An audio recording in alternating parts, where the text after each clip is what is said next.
I said, okay. He said he liked tied hair. I didn't know what the hell he was talking about when he took out a fucking chunk of rope and started trying to tie me up. I said, whoa, Frick ran off. I started running away, but then he chased me and tried to run me over with the goddamn SUV. He rolled down the window and said, the champion don't quit after one hole. And then, this is the goddamn truth, I'll tell you that. He flashes wiener at me. Hey, that man is no tiger. He got the little friggin' piece out on him that day. He's no bigger than a friggin' baby smell.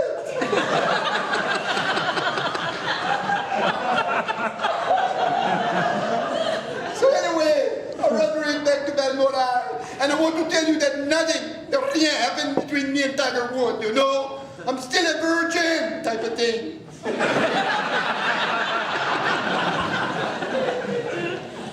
And so, it was just a hook and release. There's nothing bad about that. So I'm so happy I got that off my chest. I got one thing more to say to you people.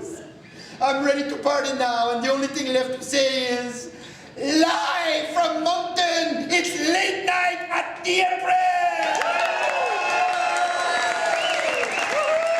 Just picking on Sean Graham, I guess, is our theme, but we had things like, we had the Aboriginal show, and we had the takeover of our late night live network by the protesters.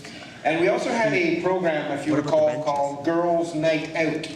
And that was a program where we featured the world-class impersonator Christopher Peterson, who's from Riverview. And that, of course, is where I got my leather vest. And, no, it's actually where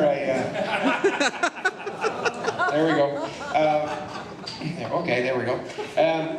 It's actually where this terrible character, Lucienne, the alter ego of my North Shore personnage, made her debut. But there was an example of what we call kind of bad drag, if you will. We had some wonderful guests on the show, and in the tradition of Girls' Night Out, and also in bringing back special guests to our show, we have a very, very special guest here today.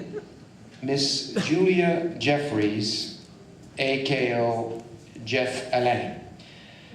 Jeff Alain started his career in celebrity female impersonator in Toronto 11 years ago, performing on several TV, movie, and theatre performances, the likes of Queer as Folk, Prom Queen, and The Gilda Radner Show. Fashion Cares, and of course, Moncton's own Diamond Divas fundraiser for the CARA helpline. His impersonations include musical divas like Judy Garland, Bette Midler, Cher, Madonna, Celine Dion, and many more.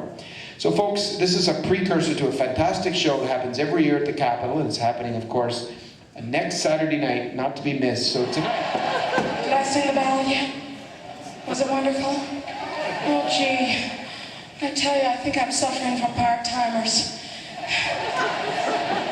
That's where you remember some, but not all of what you meant to say or do. Sometimes my brain goes on the CD shuffle.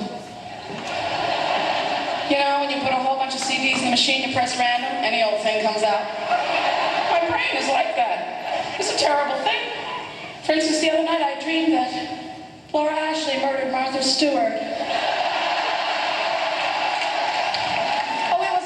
Presentation. She wrapped the body in a stunning autumnal print, tied with corn silk bow. It was a good thing. You have to be very careful what you call people nowadays. Everyone's so fucking sensitive. There are no more junkies. There are no more junkies. There are only the chemically dependent. There are no more bald people. There are only the solidly deprived.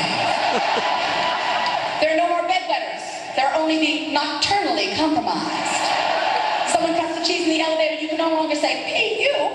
Now you must say, "Someone has been hygienically dysfunctional." The plane will not crash, it will simply fail to maintain altitude.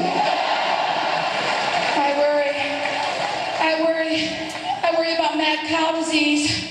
They've asked me to be their poster girl.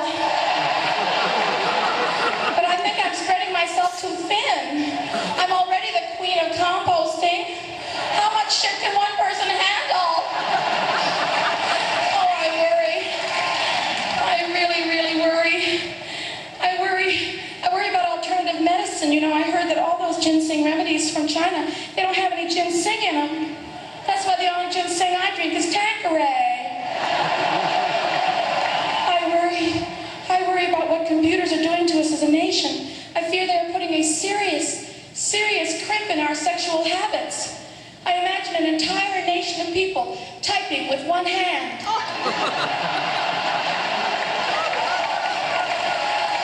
And not only is it obscene, it's hard to read. I mean, fick me? Show me your tots. And you know what? Everyone is lying. Everyone. They're all hiding behind their secret computer identity. And this kind of deception is extremely expensive to keep up.